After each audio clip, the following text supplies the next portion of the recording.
Filipenses 4, do 10 ao 20.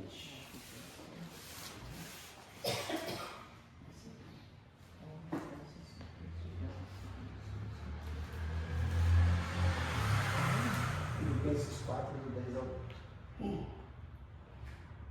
Diz o seguinte: alegro-me grandemente no Senhor, porque finalmente vocês renovaram o seu interesse por mim. De fato, vocês já se interessavam, mas não tinham oportunidade para demonstrá-lo. Não estou dizendo isso porque esteja necessitado, pois aprendi a adaptar-me a toda e qualquer circunstância. Sei o que é passar necessidade e sei o que é ter fartura. Aprendi o segredo de viver contente em toda e qualquer situação, seja bem alimentado, seja com fome, tendo muito ou passando necessidade. Tudo posso naquele que me fortalece. Apesar disso, vocês fizeram bem em participar das minhas tribulações. Como vocês sabem, Filipenses, nos seus primeiros dias do Evangelho, quando parti da Macedônia, nenhuma igreja partilhou comigo no que se refere a dar e receber, exceto vocês. Pois estando eu em Tessalônica, vocês me mandaram ajuda, não apenas uma vez, mas duas, quando tive necessidade. Não que eu esteja procurando ofertas, mas o que pode ser acreditado na conta de vocês. Recebi tudo e o que tenho é mais do que suficiente. Estou amplamente suprido. Agora que eu recebi de vocês do Epafrodito os donativos que vocês enviaram. Sou uma oferta de aroma suave, um sacrifício aceitável e agradável a Deus. O meu Deus suprirá todas as suas necessidades de acordo com as suas gloriosas riquezas em Cristo Jesus. A nosso Deus e Pai, seja a glória para todos sempre. Amém. Quando a gente pensa nesse texto, né, o que chama a atenção é o versículo 3, né? Posso todas as coisas naquele que me fortalece. E é um dos versículos mais usados fora do contexto, né? As pessoas, quando citam esse versículo, aí pensam, né, que eu vou conseguir fazer as coisas, eu sou mais do que vencedor, eu sou filho do rei. É o que eu falo que é a síndrome do filho do rei. Esse evangelho barato, que não é bíblico, da prosperidade que prega por aí, que a gente vai conquistar tudo, que vai ter tudo, né? E isso não é Bíblia, isso não é o evangelho puro. Mas o que eu entendo aqui desse texto, né, e para a gente entender, precisamos também entender o contexto. Paulo está escrevendo essa carta preso, ele está preso, mas em momento nenhum ele se deixa vitimizar, não fica lá com o espírito de autocomiseração, coitadinho de mim, quanto mais eu faço para Deus, mais as coisas acontecem erroneamente, eu devia estar aí prosperando, estou aqui preso. Não, ele, mesmo preso, escreve essa carta, que é a carta chamada Carta de Alegria, alegrando os crentes de Filipos, que talvez estavam entristecidos pela situação de Paulo, mas Paulo manda essa dose de alegria. Quando a gente lê a carta, em todos os capítulos a gente vai ver uma pincelada, uma porção de ânimo, alegrai-vos, né? Outra vez vos digo, alegrai-vos, seja alegria. E aqui não é diferente. E como eu disse, as pessoas pensam, eu posso todas as coisas, mas quando a gente vai olhar o contexto, não é bem isso que o apóstolo Paulo queria dizer. Mas eu gostaria de frisar duas coisas importantes aqui, até mais de duas, né? E pensar nesse texto como o segredo do contentamento em Cristo. Olha o título, o segredo do contentamento em Cristo. Veja que o título fala sobre segredo. Segredo é uma coisa que está meio oculta, escondida, né? Que todos nós gostamos de saber segredo. Até a Fabiana me falou, né, ministro? Quem vai ser? Conta para mim o segredo, não foi, Fabiana? A gente quer desvendar o segredo. E Paulo está trazendo aqui esse segredo. Duas coisas importantes que ele fala aqui no versículo, a gente pensa no versículo 13, mas eu destaco o versículo 11 e 12. No 11 ele fala, pois aprendi. E aí no versículo 12 também, pois aprendi. Paulo vai mostrar que esse contentamento em Cristo é um aprendizado, é algo que a gente aprende. é um segredo que a gente aprende, que está à disposição para a gente aprender. E esse fato dele dizer, olha, eu posso todas as coisas, não é que tudo vai dar certo. Ele está dizendo antes, ó, veja o 12, sei o que é passar necessidade. É isso? E sei o que é ter fartura. Aprendi o segredo de viver contente em toda e qualquer situação. Seja bem alimentado, seja com fome. Isso. Tendo muito ou passando necessidade. Aí sim ele fala, tudo posso naquele que me fortalece. Ou seja, eu posso passar necessidade.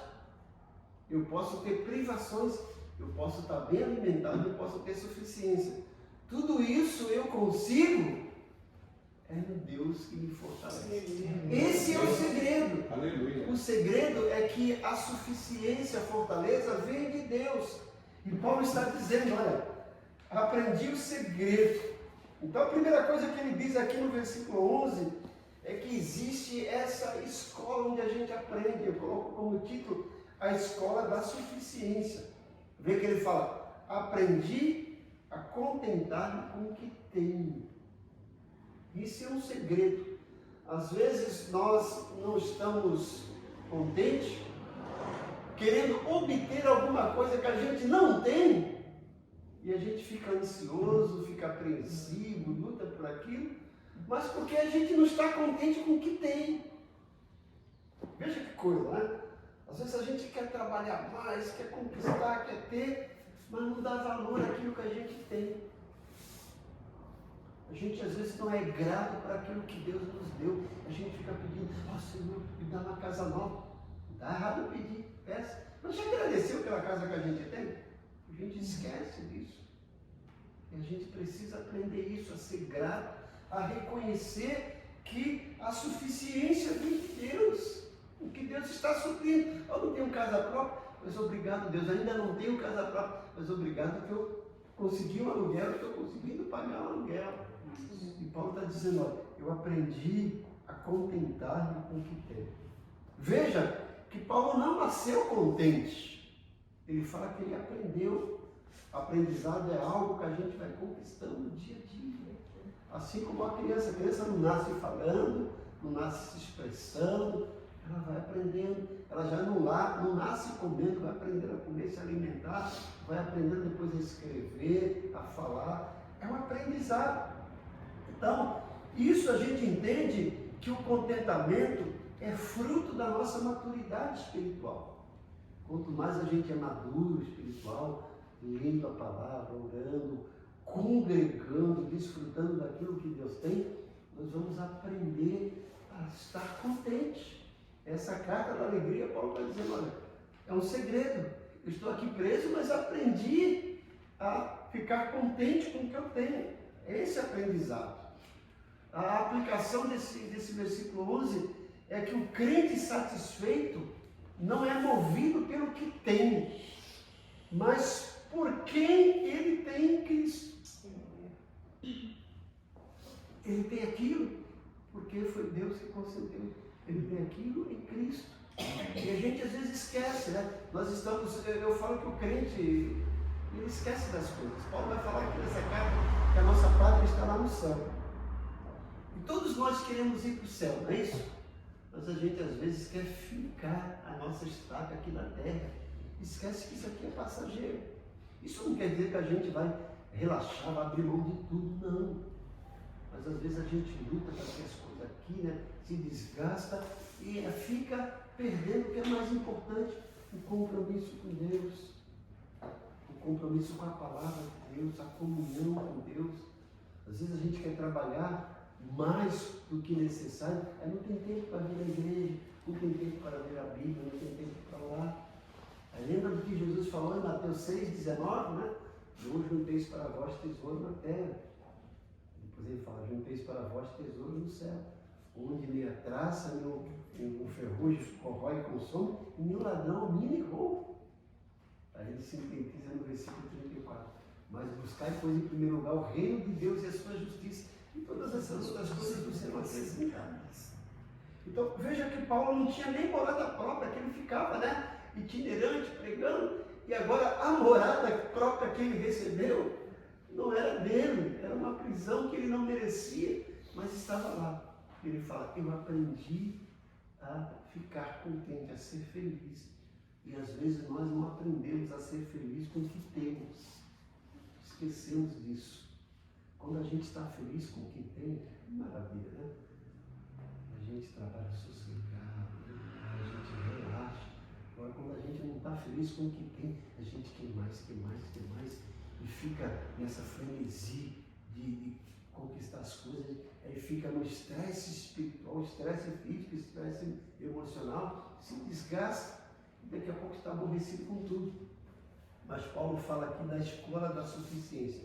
Ele aprendeu. No versículo 12, Paulo fala sobre a experiência das circunstâncias. Veja que as circunstâncias forjaram esse aprendizado. E mais uma vez ele vai dizer que ele aprendeu. E olha, aprendi o segredo. É um segredo que pode ser aprendido. Que segredo é esse? Gente, Paulo vai trazer uma coisa nova que ninguém sabe. E às vezes a gente sabe, mas esquece. O segredo aqui, é ficar contente em toda e qualquer circunstância. Não é só contente quando tudo está bom, isso é fácil, não. Mas exatamente quando as coisas fogem do nosso controle, quando a gente já não tem as rédeas nas mãos, que a gente tem que aprender a se contentar. Isso que eu quero dizer, ficar contente com a circunstância, não é se acomodar. Tá bom, né? Não preciso de um emprego novo, estou ganhando esse saláriozinho aqui, me arrega, salário, tá bom. Estuda, faz curso, mas valorizem o que você tem por enquanto. Foi isso que Deus me deu, vou ser grato, vou valorizar, vou fazer o melhor. Quando a gente aprende a fazer o melhor, às vezes a gente não progride numa empresa, porque você vai lá, arruma um cargo que você não quer, mas é o que tinha, e você não dá o seu melhor. Esse emprego aqui, essa empresa, esse dono aqui só pensa nele, e você não faz o melhor. O dono olha para você e fala assim, camarada, como é que eu vou promover ele, se ele não dá o melhor? Então às vezes a gente não progride por causa disso, não valoriza o que tem, não faz o melhor. Nós temos que aprender a fazer o nosso melhor. Lembra de José? Escravo lá. Era o queridinho do papai, daqui a pouco a vida transforma. Ele está escravo, ele podia falar, olha, eu sou escravo mesmo, vou fazer corpo mole. Fez o melhor. Quando o Senhor olhou, isso é um escravo? Esse menino tem que ser promovido, vai ser mordomo. E veja a que ponto José chegou, né? Foi de escravo, foi para mordomo, parece que as coisas pioram, ele vai para a prisão, mas está lá, valorizando. Daqui a pouco ele é primeiro-ministro, a segunda pessoa em todo o Egito. Veja que coisa fantástica, né? Então a gente às vezes não valoriza, o Paulo está dizendo, as experiências, sem estar abatido e sem também ter abundância. Paulo conheceu a escassez e a fartura, mas em ambas as situações confiou em Deus. Sabia que Deus era fiel para fazer com que ele enfrentasse a escassez. Eu estou suportando isso porque eu posso nele que me fortalece. É ele que me fortalece para passar momentos de privações. Agora eu estou com suficiência. Opa, não foi eu que conquistei, foi ele que me deu. E eu sou grato. Eu posso ter agora, é porque ele que me fortalece. Esse é o segredo, gente, a suficiência de Deus em Cristo. Então, o verdadeiro contentamento não depende das mudanças externas, mas da constância interna em Cristo. Quando eu estou bem com Deus, eu estou bem nas situações difíceis. Agora, se eu não estou bem com Deus, a gente pode ter um melhor carro, né? Quantas pessoas aí que se suicidaram, ou que estão aí à beira do colapso, e que têm uma posse, uma finança boa, mas não tem paz no coração, não tem Deus no coração e vive essa vida aí de escassez. Então, Paulo fala sobre a escola da suficiência, ele aprendeu, e agora fala que as experiências também fizeram ele aprender. É através das experiências que traz o aprendizado. Nós estamos falando da escola bíblica dominical sobre o caráter, né? A gente aprende também nas circunstâncias adversas. E às vezes até mais quando tudo está bom. Quando as coisas estão difíceis, a gente sabe aproveitar as coisas, né? Então quando você está sobrando, você não está nem aí, né? Mas quando falta, você vai, opa, esse arroz sobrou, vou jogar fora, vou fazer um bolinho de arroz, tá? Vou fazer isso aqui. E a gente acaba usando, né, a nossa criatividade com poucos recursos. Esse é o segredo, aprender a viver e depender de Deus. E aí, a fonte de tudo isso, aí realmente está no versículo 13, é o Senhor. Ele fala, eu posso tudo, né? Ter tudo. Eu posso padecer e posso estar numa boa. Eu posso é porque Ele que me fortalece. Paulo está dizendo, olha, não é força minha, não é minha capacidade, é Ele que me dá capacidade, é Ele que me dá força, é Ele que me dá suporte. A força para suportar e vencer vem de Cristo e não da nossa autossuficiência.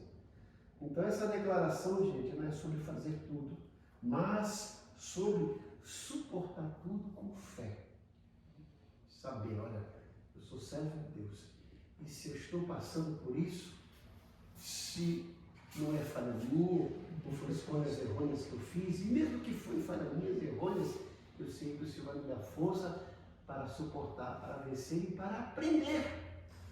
Eu sempre digo, nós temos que olhar para a situação e falar, o que eu vou tirar de aprendizado? As pessoas que mais hoje valorizam as coisas, eram aquelas que tiveram privações na infância ou em determinada fase da sua vida, e hoje aprende. Né? Eu fico às vezes assim em casa, quando eu vejo, vai jogar essa comida fora. Eu falo, meu Deus, meu pai dizia antigamente, não pode destruir comida. Quando a gente deixava a comida no prato, ele dizia assim, você está destruindo, isso aqui é o suor do meu trabalho, você está acabando com o meu suor, tem que valorizar. E a gente aprendia a valorizar as coisas, né? Não reclamava, eu não gosto disso, eu não gosto daquilo. Nem sempre tinha carne, né? Mas estava lá a avózinha que pegava farinha com feijão e fazia aquele bolinho na mão, que era uma maravilha, era o manjar dos deuses. E a gente era feliz, vai fazer isso com as crianças. Né? Isso eu não como, isso eu não como. Né? Paulo está dizendo, olha, é o Senhor que dá força para suportar tudo e para vencer tudo. Então a dependência total em Cristo gera contentamento completo. Se a gente não está contente, é porque não estamos bem com Deus. Se estamos bem com Deus, sabe? Fique tranquilo, as coisas vão dar certo, né? Então, em tempos de crise, confie na provisão de Deus. Substitua a reclamação por gratidão. Eu fico reclamando pelo que não tem, eu vou agradecer pelo que eu tenho. E eu vou galgando, né? Valorizando. Busque força em Cristo e não nas circunstâncias. Porque as circunstâncias nem sempre são favoráveis. Nós estamos num mundo ainda instável, né? Nem sempre as coisas acontecem como a gente espera. Mas quando a gente está bem com Deus, né? Se o trovão ou o mar se erguendo vem, sobre a tempestade, eu vou além. Isso. É nesse momento de dificuldade que a gente viu o poder de Deus. Deus está lá. Imagine se Israel saísse do Egito, gente, e pegasse uma estrada maravilhosa assim, né? Cheia de água e comida, e fosse para a terra. Eles não iam valorizar. Não iam ver o poder de Deus. Eles viam aquela dificuldade. E agora tem o mar. Deus vai abrir o mar para eles passarem. Oh, queremos água. Toca na roda. Queremos carne. Tem carne. Queremos comida de maná. São os desertos da vida que a gente vê a provisão de Deus. Amém. E isso é bênção para quem confia em Deus. Então, poder ter todas as coisas, não é isso? É, posso todas as coisas. Posso enfrentar a dificuldade, posso ter abundância. Posso passar a privação, ou posso ter suficiência. Por tudo isso posso, é porque o Senhor nos dá força. Amém. A força de Deus vem, não é para nos tornar vencedor, né? É para nos dar suporte para vencer as privações, para vencer toda e qualquer situação. E veja que Paulo fala, ele podia não dizer, olha, eu aprendi o segredo de viver na circunstância adversa, mas também fala, tendo, sabe por quê, gente? Tem pessoas que quando tem, esquecem de Deus. Acha que conquistou e esquece de Deus. Paulo está dizendo, quando eu tenho também eu preciso de Deus. E eu preciso cada vez mais buscar, né? E é esse segredo que eu queria passar para vocês, o segredo de Paulo. É um segredo que se aprende. E esse aprendizado é através da maturidade, é da vivência, né? A criança não entra na escola no primeiro ano e já sai com um diploma superior de PhD, de doutorado. É um processo. Na vida cristã é a mesma coisa, gente. A gente vai aprendendo. Isso, a importância de congregar e valorizar esse momento de aprendizado. Tá certo? É isso que eu queria trazer, não para vocês, para nós hoje. O segredo de Paulo, o segredo de viver contente em toda e qualquer circunstância. Pai querido, muito obrigado por esse momento de aprendizado, por esse momento aqui de reflexão, de meditação, por esse momento de comunhão, de intercessão. Mais uma vez somos gratos pela vida do teu povo que aqui está presente, sempre pedindo que você derrame bênçãos de vida na vida deles. Glória, agradecidos em nome de Jesus. Amém.